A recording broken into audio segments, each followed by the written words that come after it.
Hermanos, buenas tardes. Los saludo en el nombre del Señor Jesús. Quisiera pedirles que por favor abramos las Escrituras en el libro de Primera de Reyes. Primera de Reyes, en el capítulo 12. Primera de Reyes 12.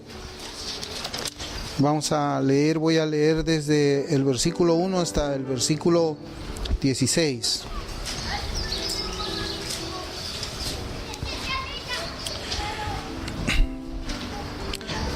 Sí. Muy bien. Vamos a leer la palabra del Señor. Dice: Roboam fue a Siquem, porque todo Israel había venido a Siquem para hacerle rey. Y aconteció que cuando lo oyó Jeroboam, hijo de Nabat, que aún estaba en Egipto, a donde había huido de delante del rey Salomón y habitaba en Egipto, enviaron a llamarle. Vino pues Jeroboam y toda la congregación de Israel y hablaron a Roboam diciendo: Tu padre agravó nuestro yugo, mas ahora disminuye tú algo de la dura servidumbre de tu padre y del yugo pesado que puso sobre nosotros, y te serviremos. Y él les dijo: Idos, y de aquí a 3 días volved a mí. Y el pueblo se fue. Entonces el rey Roboam pidió consejo de los ancianos que habían estado delante de Salomón su padre cuando vivía, y dijo: ¿Cómo aconsejáis vosotros que responda a este pueblo? Y ellos le hablaron diciendo: Si tú fueres hoy siervo de este pueblo y los sirvieres, y respondiéndoles buenas palabras les hablares, ellos te servirán para siempre. Pero él dejó el consejo que los ancianos le habían dado y pidió consejo de los jóvenes que se habían criado con él y estaban delante de él. Y les dijo: ¿Cómo aconsejáis vosotros que respondamos a este pueblo que me ha hablado diciendo: disminuye algo del yugo de tu padre que tu padre puso sobre nosotros? Entonces los jóvenes que se habían criado con él le respondieron diciendo: Así hablarás a este pueblo que te ha dicho estas palabras: Tu padre agravó nuestro yugo, mas tú disminúyenos algo. Así les hablarás: El menor dedo de los míos es más grueso que los lomos de mi padre. Ahora pues mi padre os cargó de pesado yugo, mas yo añadiré a vuestro yugo. Mi padre os castigó con azotes, mas yo os castigaré con escorpiones. Al tercer día vino Jeroboam con todo el pueblo a Roboam, según el rey lo había mandado, diciendo: Volved a mí al tercer día. Y el rey respondió al pueblo duramente, dejando el consejo que los ancianos le habían dado. Y les habló conforme al consejo de los jóvenes, diciendo: Mi padre agravó vuestro yugo, pero yo añadiré a vuestro yugo. Mi padre os castigó con azotes, mas yo os castigaré con escorpiones. Y no oyó el rey al pueblo, porque era designio de Jehová para confirmar la palabra que Jehová había hablado por medio de Ahías silonita a Jeroboam, hijo de Nabat. Cuando todo el pueblo vio que el rey no les había oído, le respondió estas palabras diciendo: ¿Qué parte tenemos nosotros con David? No tenemos heredad en el pueblo de Isaí. Israel, a tus tiendas. Provee ahora en tu casa, David. Entonces Israel se fue a sus tiendas. El Señor bendiga su palabra. Hermanos, nosotros conocemos que esta porción de la Escritura nos está hablando acerca de la manera como es que llegó la división del reino. Y tiene que ver con una situación que se había presentado cuando Roboam, hijo de Salomón, iba a asumir el reinado. Y podemos ver aquí del relato de las Escrituras que Roboam pidió consejo. Pidió consejo primero a los ancianos y luego pidió consejo a los jóvenes. Roboam desecha el consejo de los ancianos y acepta el consejo de los jóvenes, y ese consejo pues terminó dividiendo la nación de Israel. Roboam era un joven que había buscado el consejo de otros jóvenes. Y ese va a ser el tema para nosotros en esta tarde, cuando los jóvenes aconsejan a los jóvenes, o cuando los jóvenes buscan consejos de otros que son también jóvenes como él. Roboam era hijo de Salomón. Yo no quisiera hacer una introducción muy profunda en nuestro tema. Yo les sugiero que lean la Escritura, lo que habla esta parte del primer libro de Reyes, en el capítulo 12, que también está en el libro de Crónicas, y puedan ver ahí un poco más cuáles fueron las consecuencias muy lamentables para Israel. Roboam significa, según los diccionarios hebreos, un pueblo ha crecido. Eso significa. Y de acuerdo con el relato de las Sagradas Escrituras, él debió haber sido muy joven cuando ascendió al trono. Y esa es una parte que nosotros también vamos a ver en esta tarde. Yo quisiera que observemos precisamente eso, que según algunos académicos es casi seguro que se haya registrado un error en el copista en cuanto a la edad de Roboam en su ascensión al trono. Si usted ve en Primera de Reyes, capítulo 14, versículo 21, la Biblia dice que Roboam tenía 41 años. Sin embargo, hermanos, según los cálculos a partir de quién fue su madre, la edad de él más bien habría sido 21 años cuando fue hecho rey. Y es algo que no vamos a profundizar mucho, no vamos a prestar atención tanto a esto. Yo quisiera que veamos más bien que él era un hombre joven, veamos como un hombre de 21 años, de 30 años, de 41 años, pero él era joven, y la Biblia nos dice de que este joven, Roboam, pidió consejo a otros jóvenes. Otras versiones de la Biblia dice que pidió consejo a otros muchachos, igual que él, a otros muchachos. Y quienes le dieron pues consejo en cuanto a la manera que él debería de haber ejercido su función como rey y las consecuencias irremediables, irreparables para la nación de Israel. Y esta meditación tiene que ver, hermanos, ¿con qué? Tiene que ver con sabiduría. Tiene que ver con el carácter de los jóvenes, tienen que ver con lo que sucede cuando otros jóvenes aconsejan a otros jóvenes. Y la pregunta primera que nosotros debemos de responder es: ¿cómo es el carácter de un joven? ¿O cómo ha sido el carácter de los jóvenes en todos los tiempos? Y hermanos, yo quisiera traer, antes de una definición que nos trae J.C. Ryle, un anglicano, un hermano en la fe, yo quisiera traer primeramente la definición que hace Aristóteles de los jóvenes. Aristóteles dice que los jóvenes son variables y se hartan, se saturan con facilidad, son fuertemente concupiscientes, es decir, son intemperantes. Pero sus deseos son agudos, pero no prolongados, pues se le pasa la pasión deprisa, como la sed y el hambre de los enfermos. Los jóvenes son apasionados, de cólera pronta, y se dejan llevar con facilidad por los impulsos. Se dejan llevar por la ira, no soportan ser tenidos en poca consideración y se irritan sobremanera si se consideran víctimas de injusticia. Los jóvenes les gusta el honor, a los jóvenes les gusta la victoria, les gusta sobresalir. En cambio, no son codiciosos porque nunca han pasado necesidades. A los jóvenes son fáciles de engañar porque esperan con facilidad y son sobremanera valerosos porque están llenos de esperanza. Los jóvenes se lanzan a hacer el bien con más facilidad que a llevar a cabo lo que les conviene, pues viven más de acuerdo con su carácter que con su reflexiva razón, ya que prefieren la virtud de lo bueno al cálculo de lo que conviene.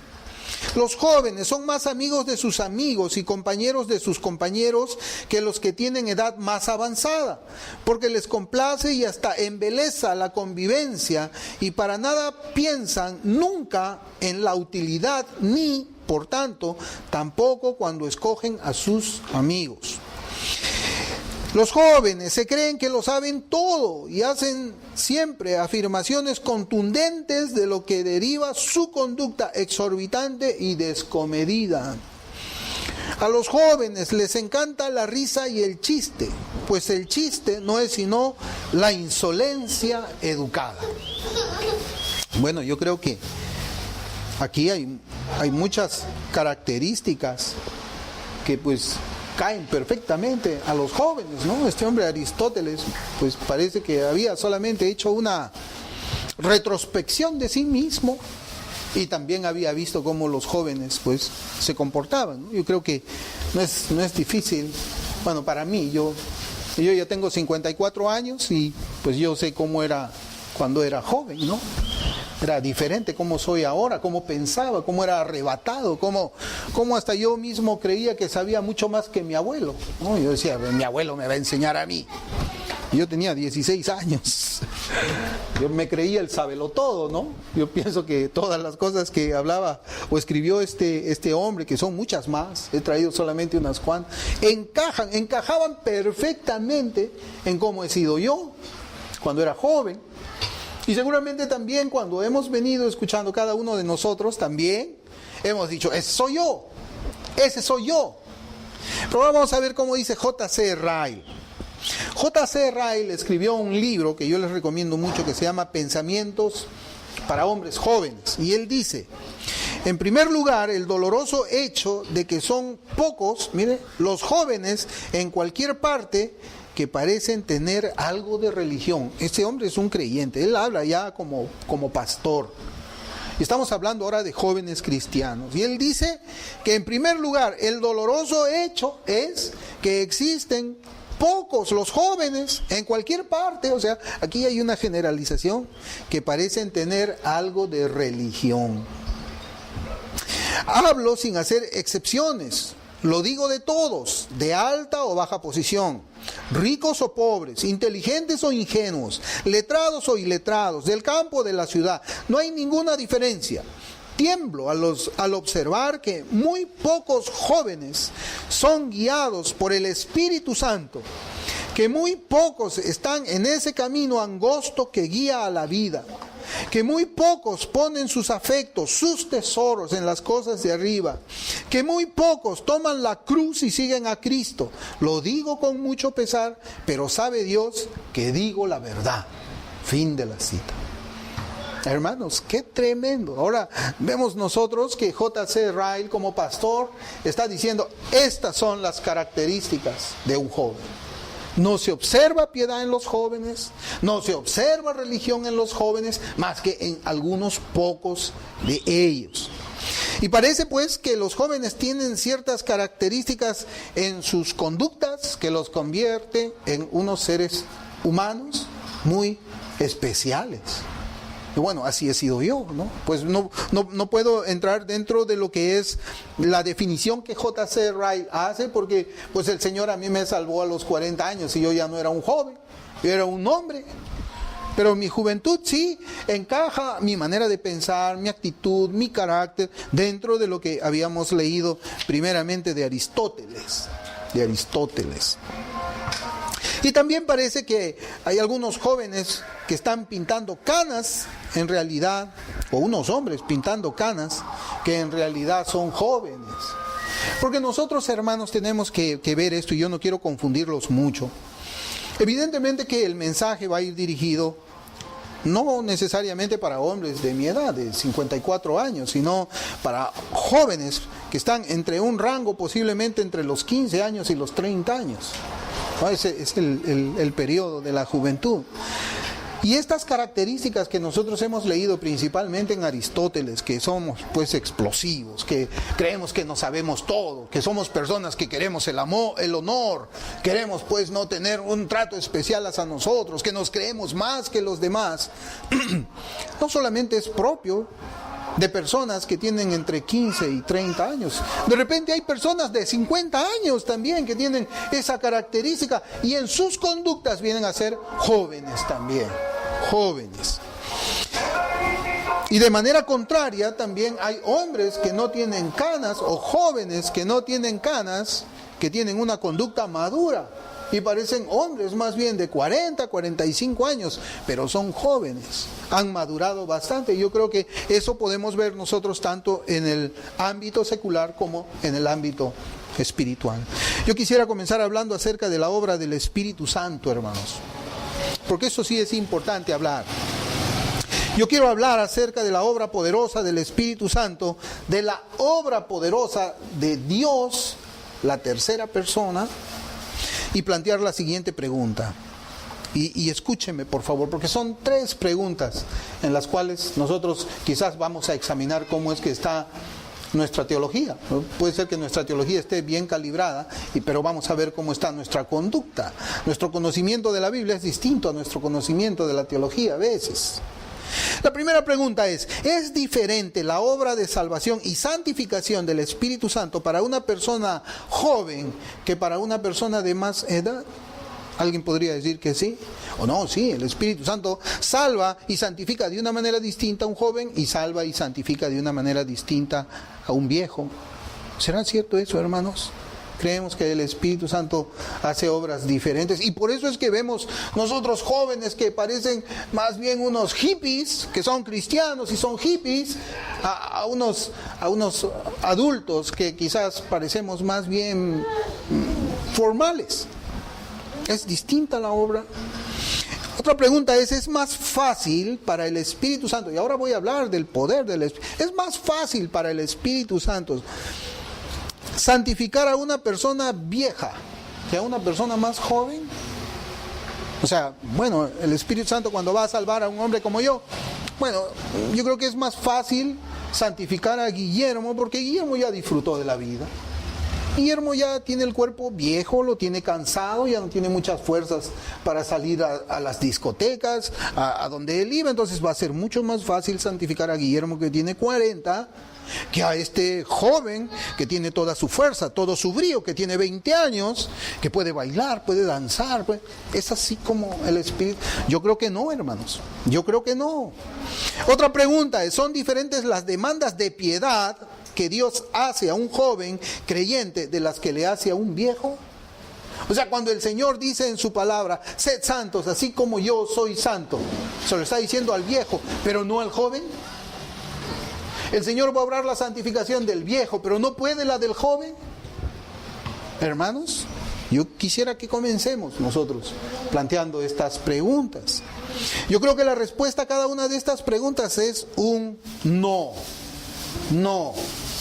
¿Por qué? Porque cuando la Biblia dice, por cuanto todos pecaron, pecaron los niños, pecaron los jóvenes, pecaron los viejos y pecaron los muy viejos.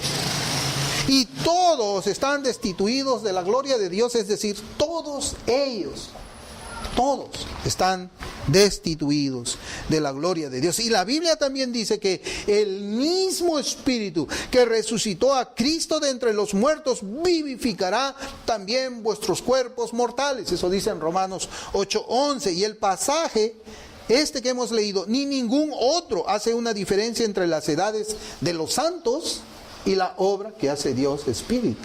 No hay ninguna diferencia. Todos pecaron, todos son justificados, todos son santificados, todos son salvados. La iglesia, hermanos, debe marchar igual. Un joven que es santo, un joven que ha sido redimido, tiene el mismo carácter, el mismo pensamiento, las mismas ambiciones que un hombre viejo. Un hombre viejo. Entonces, el Espíritu Santo obra salvación y santificación de la misma forma en todos los que son redimidos, sin importar la edad, sin importar el estado social, porque el Espíritu Santo, pues si va a importar la edad, entonces también va a importar el que tiene recursos para vivir bien mundanamente y el que no tiene recursos para no vivir muy mundanamente. Pero no existe, hermanos. Por eso es que tal vez yo estaba pensando en esto que les voy a decir. La juventud en un profesante cristiano no es excusa para andar como el mundo anda. No podemos decir eso. A una persona le dice, ¿y por qué tú andas muy mundanamente? Es que soy joven. Oh, no. La juventud en un profesante no es excusa para vivir en derrota espiritual frente al pecado. No es excusa para vivir en desobediencia a los mandamientos de Dios. No es excusa para vivir en esclavitud de pecado. No es excusa para no tomar la cruz. No es excusa para vivir según sus propias concupiscencias. No es excusa para una falta de compromiso de Cristo. Porque si todo esto está en un joven, significa que ese joven no es creyente, aunque él diga con sus labios que sí. Aunque él diga con sus labios que sí.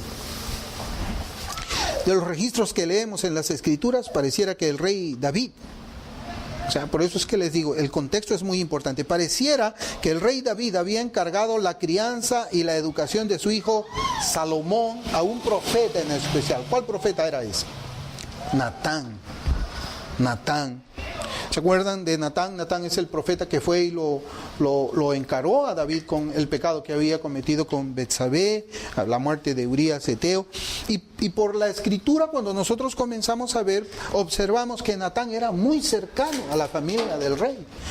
Un ejemplo lo observamos acerca de su participación en el ungimiento de Salomón como rey. Miren, Primera de Reyes 1, 11 y 12, versículos 11 y 12 dice: Entonces habló Natán a Betsabé, madre de Salomón, diciendo: ¿No has oído que reina Adonías, hijo de Agit, sin saberlo David, nuestro señor? Ven pues ahora y toma mi consejo para que conserves tu vida y la de tu hijo Salomón. Ahí estaba Natán. Qué privilegio, hermanos. Qué privilegio tener en la casa a un profeta de Dios. Qué privilegio tener en la casa a un hombre de Dios. Qué privilegio tener en la casa a alguien que puede estar corrigiendo nuestros pensamientos y nuestros caminos en el momento en que estemos desviándonos de la palabra de Dios. Y vemos pues que el profeta habría sido cercano a la familia. ¿Para qué? Para influir en ella, desde el más joven hasta el más adulto, con la palabra de Dios. Entonces, ¿qué vemos acá? Salomón era el padre de Roboam. Vemos acá que Salomón había sido criado en una piedad genuina. Así había sido criado ese muchacho. Pero la Biblia nos dice que en un momento de su vida, Salomón cayó en un camino que traería consecuencias terribles para el pueblo de Israel. Mire, si leemos ahí en Primera de Reyes 11, 1 y 2. Primera de Reyes 11, 1 y 2 dice... 11, Primera de Reyes 11, 1 y 2 dice: Pero el rey Salomón amó, además de la hija de Faraón, a muchas mujeres extranjeras, a las de Moab, a las de Amón, a las de Edom, a las de Sidón y a las Eteas, gentes de las cuales Jehová había dicho a los hijos de Israel: No os llegaréis a ellas, ni ellas se llegarán a vosotros, porque ciertamente harán inclinar vuestros corazones tras sus dioses. A estas pues se juntó Salomón por amor.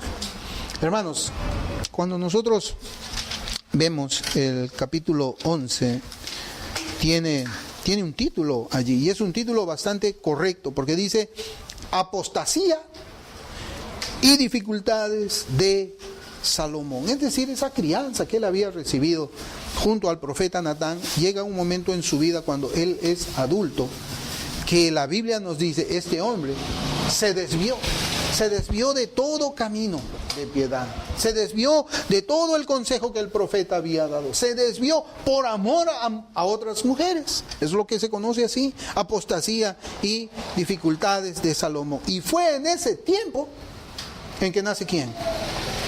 Roboam.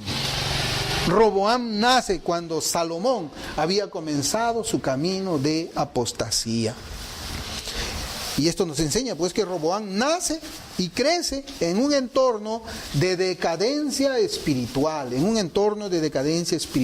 un ambiente familiar donde se observaban las modas, los modales y los pensamientos paganos e idólatras diferentes a las costumbres mandadas por Dios en su palabra. Así es como crece Roboam. Sí, escuchó de Jehová Dios, pero ¿qué era lo que guiaba más su vida? ¿Lo que él escuchaba o lo que él veía?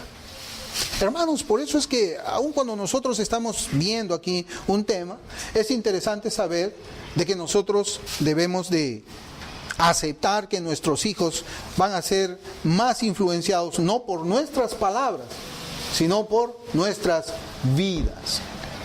La velocidad de la luz es muchísimo más rápida que la velocidad del sonido. ¿Usted sabía eso? Mucho más rápido.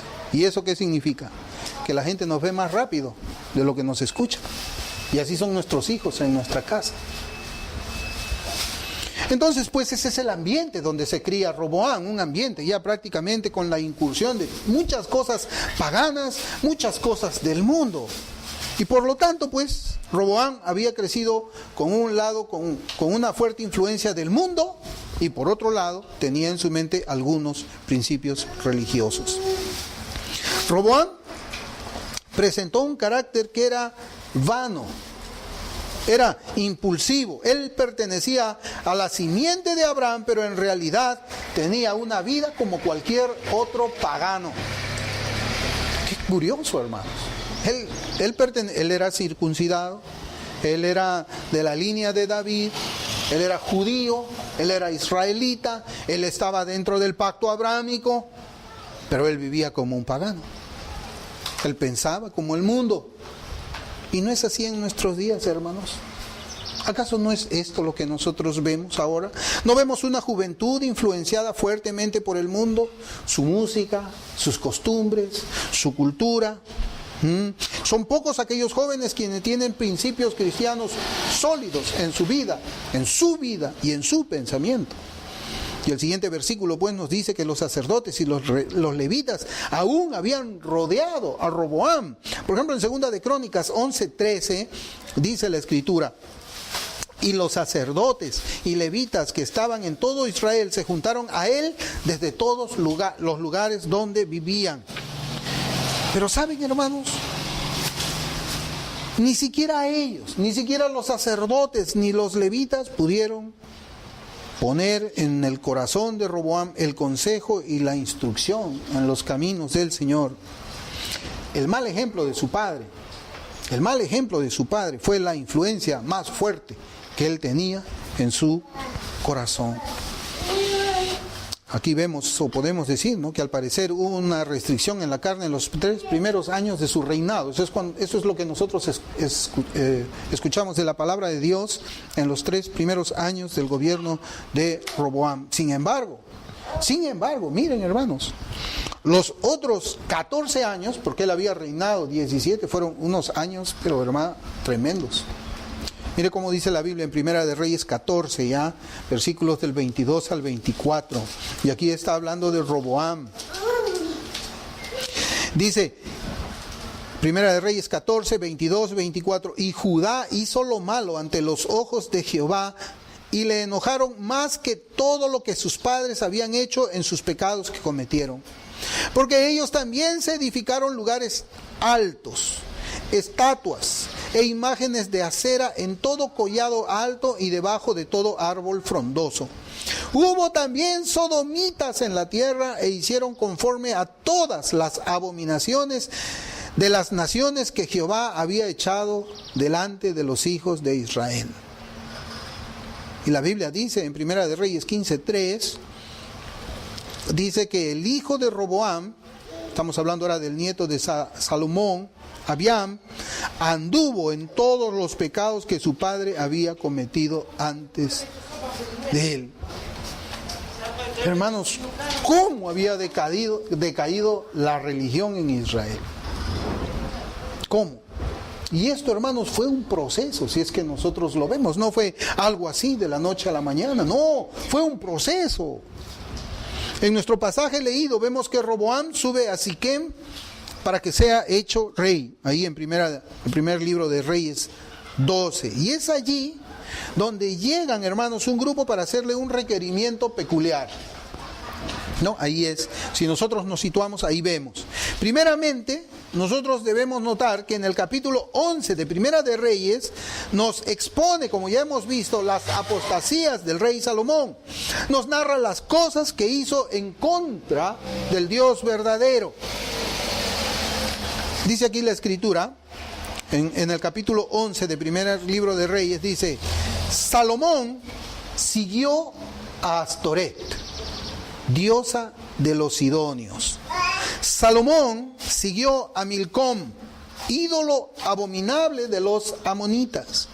Salomón edificó un lugar alto a Quemos, ídolo abominable de Moab.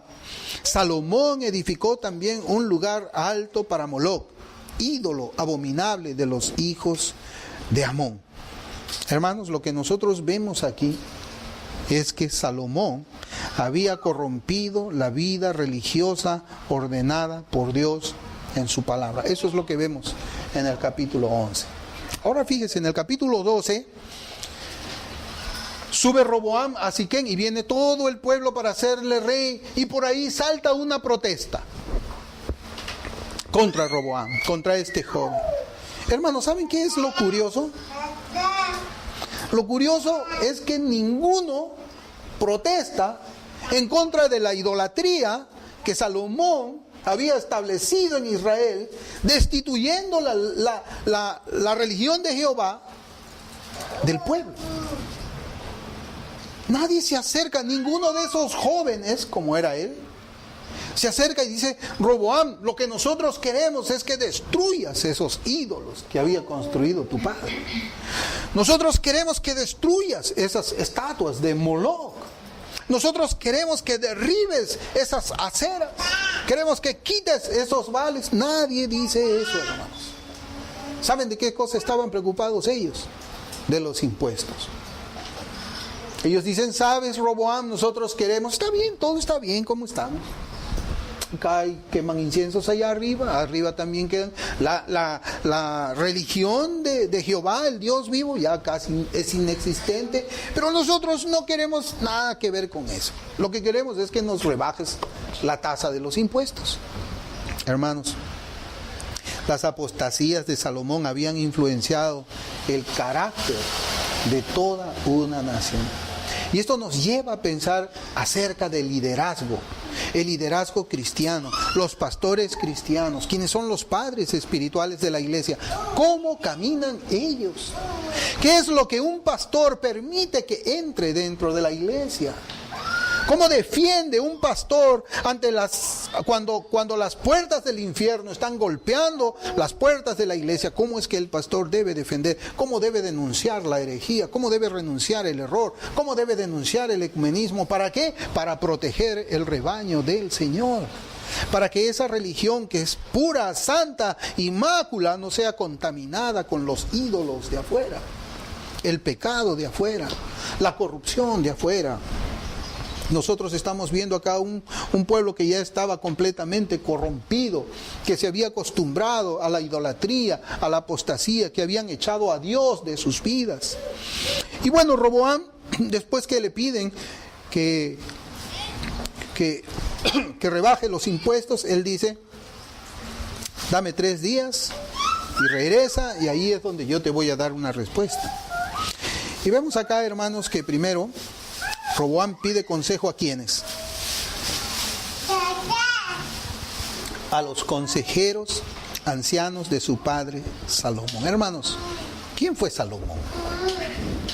Salomón fue el hombre más sabio de toda la tierra. Eso no podemos negarlo nosotros.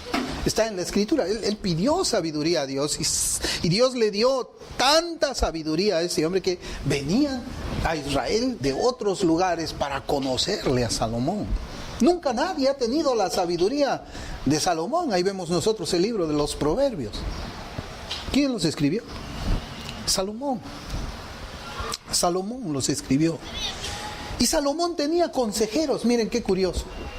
El hombre más sabio de toda la tierra tenía personas a su alrededor que le aconsejen. Más bien no habrá sido al revés. Yo digo, hermanos, que ha sido al revés. Que esos consejeros que le rodearon a Salomón aprendieron de Salomón. Y no Salomón aprendieron de ellos.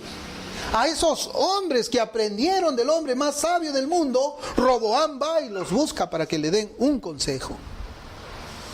Hermanos, qué tremendo, qué bueno sería que nosotros podamos tener personas así alrededor de nosotros, que tengan sabiduría. Y los ancianos, estos hombres que habían sido consejeros de Salomón, pero habían aprendido la sabiduría de él, sabiamente le aconsejan que acceda a esas peticiones con el objeto de buscar ¿qué? Una un fortalecimiento, una reconciliación de su reino. ¿Por qué? Porque de lo contrario el reino se iba a volver inestable. Ellos habían visto todo el panorama.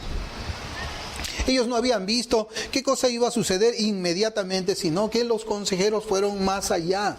Dijeron, bueno, si Roboam les va a contestar, no les va a acceder a esto, entonces van a haber consecuencias fatales aquí en el reino. Entonces, viendo hacia más adelante, viendo hacia el futuro, lo que puede resultar de la decisión que se va a tomar ahora, es que aconsejan los ancianos. ¿Cuándo un joven piensa así, de esa manera? Recordémonos, bueno, yo cuando era joven, mis decisiones yo no las tomaba. A ver, ¿qué va a pasar cuando yo tenga 30 años?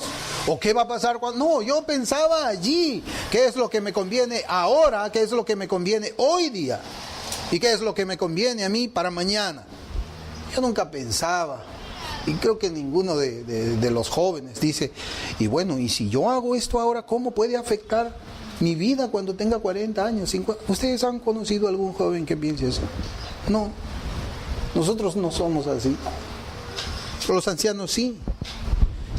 Y ahí vemos que Roboam era un joven en la búsqueda de la honra de los hombres, de demostrar poder y fuerza que él no tenía, porque si hubiera tenido poder y fuerza, no hubiese pasado lo que pasó. Él no tenía ni fuerza ni poder, ni tenía ni siquiera la sabiduría para poder mantener estabilidad en una nación. Era como poner pues a manejar un camión de 18 ruedas a mi pequeño hijo Caleb, que tiene 1 año. Nadie pondría a manejar un auto a un niño de 3 años, 4 años, menos un camión de 18 ruedas. Pues el reino para Roboam era, según el ejemplo que yo les estoy dando ahora.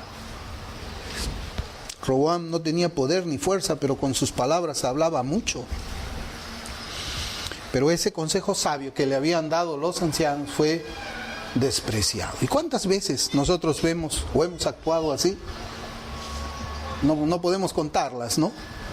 ¿Cuántas veces nuestra madre nos dijo, nuestro padre, no te juntes con ellos, vas a tener pérdida? No seas amigo de este, sepárate. Bueno, no bebas licor. Pero los amigos decían, bebe. Tu padre te decía, no fumes, esos vicios son malos. Pero tus amigos te decían, fuman. Y tú estabas ahí en medio, ¿a quién le hago caso? A mi mamá, a mi papá, a mis amigos. Estos viejos no creo que sepan tanto, yo me voy a tomar y a fumar. Y ahí vemos pues tantas cosas, hoy día más latente todavía, una juventud que está pues prácticamente mal, completamente mal. Entonces el joven Roboam consultó a los muchachos que se habían criado con él y que estaban a su servicio. Así dice la Biblia, Dios habla hoy. Él le consultó a los muchachos que estaban con él. Y el consejo que los muchachos dieron al rey era uno que buscaba, ¿qué cosa? Exaltar al propio Roboam. O sea, el consejo de estos muchachos fue, wow, tenemos que aconsejarle algo de tal manera que nosotros no perdamos la amistad con el rey. Sí, así era. Los jóvenes también estaban pensando en su propia ganancia. ¿Y cuántas veces no nosotros vemos, y lamentablemente es así, y se los digo que lamentablemente es así, en la iglesia, el pastor de jóvenes, por ejemplo? ¿Y qué edad tiene el pastor de jóvenes? ¿Es un pastor de 45 años tal vez? ¿O es un pastor de 50 años? ¿El pastor de los jóvenes? No, el pastor de los jóvenes tiene la misma edad de ellos. Se viste igual que ellos, con sus pantalones rotos, ¿no? Sus blue jeans rotos, va en sandalias a predicarle a los jóvenes, ¿no? Nunca se le ve vestido correcto, habla como ellos. Oye, manjas, compadre, ¿cómo estás? ¿No? Así, el pastor de los jóvenes aconsejando a otro joven. ¿Dónde vamos a ver eso nosotros, prosperidad espiritual en la iglesia?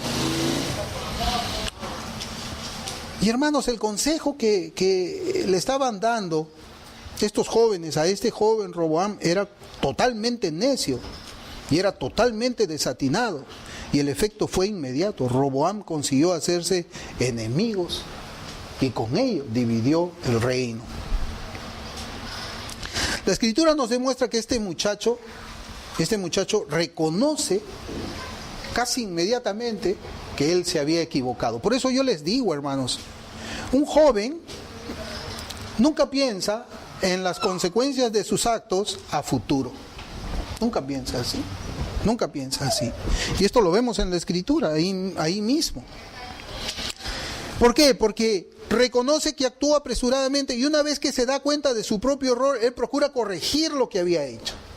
Y la Biblia nos dice que envía a Adoram, una especie de ministro de Hacienda y Economía, para arreglar la situación con las otras tribus que se habían rebelado. Sí, y esto nosotros encontramos acá en la palabra del Señor, en el capítulo 12 mismo. ¿Y qué pasa con Adoram? Lo matan. Todo era demasiado tarde ya. La Escritura nos dice que esta situación vino de parte de Dios, pero trae lecciones prácticas para la vida del joven creyente. ¿Cuántas veces usted, joven, ha estado en problemas por desechar el consejo de sus padres? Yo lo he estado. Y yo creo que esa es una característica de todo joven. ¿Cuántas cosas echamos a perder por nuestras decisiones equivocadas en nuestro futuro? O nuestras decisiones han afectado aún nuestras familias, nuestras propias familias. Hermanos, la consecuencia de la actitud impetuosa, vana e impulsiva del joven, del muchacho Roboam, afectaron toda la vida religiosa de una nación, aún de aquellos de quienes se separaron de él. Fue algo tremendo, hermanos. Nosotros vemos, por ejemplo, de Jeroboam. El gobierno de Jeroboam tuvo consecuencias fatales. En 2 de Crónicas, capítulo 11, desde el versículo 13 al 16, nosotros leemos que la religión verdadera había sido cambiada por un culto a becerros que el mismo Jeroboam había hecho. Había quitado el sacerdocio levítico para poner sacerdotes nuevos. Dice la Escritura que había puesto sacerdotes para ofrecer culto a los demonios. La decisión apresurada y nada sabia del muchacho Roboam trajo como consecuencia que toda la pureza de la religión verdadera sea extinguida. La pureza de la religión verdadera sea extinguida. Hermanos, yo les voy a preguntar, ¿acaso no es así en nuestros días hoy? ¿Acaso hoy no es así? ¿No son los jóvenes los que proponen un evangelio con matices mundanos? Cuando usted ve esos ministerios que a veces hemos podido apreciar en el YouTube, donde se hacen unos desenfrenos con rap y todo, ¿usted ve ahí hombres de 60 años? ¿Usted ve hombres de 40 años? ¿Usted ve ahí hombres de 30 años? ¿Usted ve pastores de 25 años con ovejas de su misma edad, vestidos como raperos, como hippies desenfrenados, golpeándose, poniendo una música estridente y ruidosa, donde dicen que están predicando el evangelio? ¿No son los jóvenes quienes proclaman un cristianismo laxo y desfallecido? Usted observe, hermanos, en iglesias donde los pastores son jóvenes, generalmente se dice, bueno, no hay que ser legalista. No, pero tú eres joven también, no hay que ser legalista. Que el domingo es el día del Señor. No, puedes ir al estadio. ¿Cómo te vas a perder el clásico Alianza U? Anda, míralo al estadio. Tú tienes que venir acá, escuchar la palabra de Dios, tienes que dejar tu ofrenda, cantar unos cuantos himnos al Señor y ya cumpliste. Son pastores jóvenes, no son pastores adultos. No son los jóvenes quienes intentan mezclar lo profano como estilo de vida del cristiano. Hermanos, hay una página web que se llama el pub reformado. El pub reformado. Nosotros sabemos lo que es un pub. Un pub es un sitio realmente que está oscuro con unas cuantas lámparas. Hay una pantalla donde se ve pues música que están pasando, música... no es música clásica, ¿no? Es música pues de jóvenes, están ahí bebiendo licor, otros beben agua, otros beben una gaseosa, pero están ahí. Hay un sitio que se llama el pub reformado. Y en ese sitio le dicen a usted cómo ser un hipster reformado. ¿Usted sabe qué es un hipster?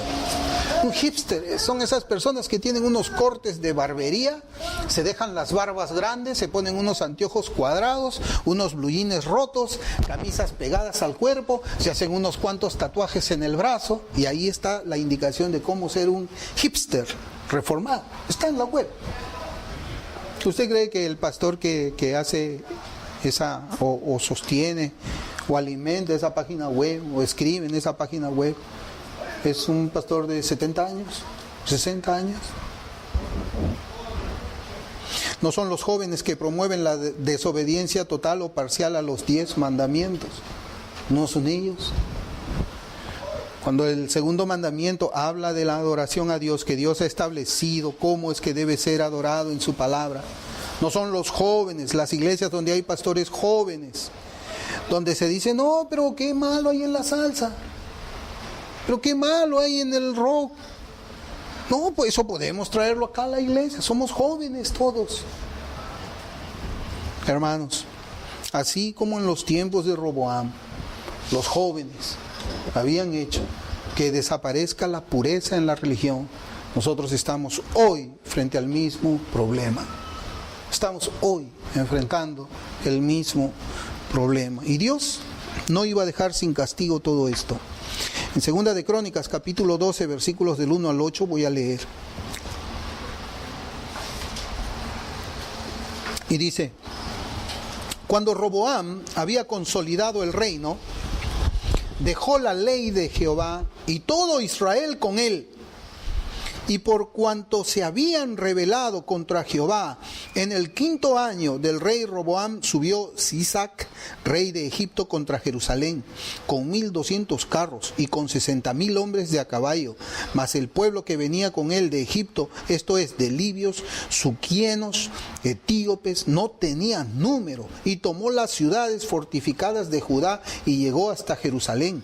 Entonces vino el profeta Semaías a Roboam y a los príncipes de Judá que estaban reunidos en Jerusalén por causa de Sisac, y les dijo: así ha dicho Jehová, vosotros me habéis dejado, y yo también os he dejado en manos de Sisac. Y los príncipes de Israel y el rey se humillaron y dijeron: justo es Jehová. Y cuando Jehová vio que se habían humillado, vino palabra de Jehová a Semaías, diciendo: se han humillado, no los destruiré, antes los salvaré en breve, y no se derramará mi ira contra Jerusalén por mano de Sisac, pero serán sus siervos, para que sepan lo que es servirme a mí y que es servir a los reinos de las naciones. Hermanos, ese es el triste y vergonzoso final de una historia que comenzó cuando los jóvenes aconsejaron a otro joven. Vino la apostasía y luego vino la humillación de ser los siervos de los paganos, servir al mundo. Nosotros podemos leer allí, hermanos, que fueron quitados, dice la Escritura, que fueron quitados en ese ataque que hizo Sisac, fueron quitados los escudos de oro del templo para dejar en su lugar unos de bronce. ¿Y esto qué nos dice? Salomón había puesto unos escudos muy grandes en el templo, de oro puro, oro macizo, oro de gran calidad. Eso se llevaron Sisac y sus ejércitos. ¿Y cuál fue la solución que pone Roboam? Bueno, ya no tenemos escudos de oro, vamos a poner algo de bronce, algo que tenga algo de brillo, pues, ¿no? No brilla como el oro, pero brilla algo. Peor es nada. Hermanos, esto nos dice que fue quitado el brillo de la religión pura y verdadera para dejar en su lugar otro que no tiene gloria. Una religión sin gloria. Una religión, hermanos, que más está orientada al mundo, más está orientada a los deseos de los jóvenes, más está orientada a satisfacer las concupiscencias de los jóvenes. Cuando nosotros hablamos en cierta oportunidad acerca de cómo debería ser el noviazgo en un joven, que no debería haber tocamientos indebidos, que no deberían haber citas a oscuras, porque el Señor, era mejor guardarse, como dice la palabra del Señor. Era mejor no entrar uno mismo en una tentación. Hermanos, muchos jóvenes atacaron esa idea que proviene de la Biblia, diciendo de que sí, que en el noviazgo cristiano es posible andar en besuqueos, es posible andar en tocamientos. Hermanos, ¿cuál es el resultado de eso? ¿Alguna vez usted ha visto en una iglesia que una hermanita salga embarazada sin estar casada? O que esa hermanita fue besada por uno y después fue besada por otro y después fue besada por otro y a las finales no se casó con ninguno. ¿Ustedes creen que eso agrada al Señor? ¿Ustedes creen que el propósito de Dios es eso para un joven, para una joven, para un hermano, para una hermana en la fe? Hermanos, no lo es. No lo es. Y esa es la diferencia entre las iglesias donde los pastores son jóvenes predicándoles y enseñándoles a los jóvenes pura teología. Pura teología. Es lo que los jóvenes quieren ahora. Enséñame teología, pero no te metas en mi vida. No gobiernes en mi vida. No me llames la atención. No me reprendas. Solamente enséñame. Ese es tu puesto nada más. Los jóvenes no quieren un pastor, los jóvenes lo que quieren es un maestro de sana doctrina, nada más. Matthew Henry comentó diciendo acerca de este texto que hemos leído de Roboam y los jóvenes. Él dice, los que pierden el reino de los cielos es porque lo arrojan lejos, voluntaria y neciamente, como Roboam. Voluntaria y neciamente como Roboam. Hermano, yo sé que usted es joven, varón, joven, hermana. Busque el consejo del anciano, busque el consejo de sus padres. Es allí, hermanos, donde está la sabiduría. Yo les voy a decir de que aún un padre que, aunque no sea creyente en la fe, nunca va a querer el mal para ustedes. La misma Biblia lo enseña. Cuando un hijo le pide a su padre pan, ¿acaso éste le va a dar una piedra? ¿Acaso éste le va a dar una serpiente? ¿Sabe qué? Por amor natural su padre le va a decir el mejor consejo porque le ama. Más aún cuando nosotros buscamos el consejo del Señor en ministros fieles, en ministros que no son jóvenes, en ministros que son parados en la palabra del Señor. Hermanos, cuando un joven aconseja a otro joven, las consecuencias son fatales. Lo vemos en la palabra de Dios, lo vemos en la iglesia de hoy. No hay fuerza espiritual, no hay poder espiritual, no hay victoria espiritual. Al contrario, todo es pérdida, pérdida y pérdida. Que el Señor nos ayude, hermanos. Vamos a orar.